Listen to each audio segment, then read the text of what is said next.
वही जिसने हर चीज को बहुत अच्छी तरह बनाया, यानी उसको पैदा किया और इंसान की पैदाइश को मिट्टी से शुरू किया, फिर उसकी नस्ल एक किस्म के खुलासे से यानी हकीर पानी से बनाई,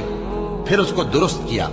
फिर उसमें अपनी तरफ से रूह फूंकी और तुम्हारे कान और आंखें और दिल बनाए, मगर तुम बहुत कम शुक्र करते हो। और कहने लगे कि जब हम जमीन में मलिया मेट हो जाएंगे तो क्या असर नौ पैदा होंगे। हकीकत यह है कि ये लोग अपने परवरदिगार के सामने जाने ही के कायल नहीं। कह दो कि मौत का फरिश्ता जो तुम पर मुकर्रर किया गया है तुम्हारी रूहें कब्ज कर लेता है,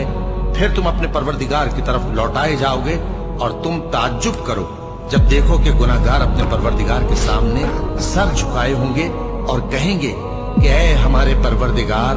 हमने देख लिया और सुन लिया, तू हमको दुनिया में वापस भेज दे कि नेक अमल करें, बेशक हम यकीन करने वाले।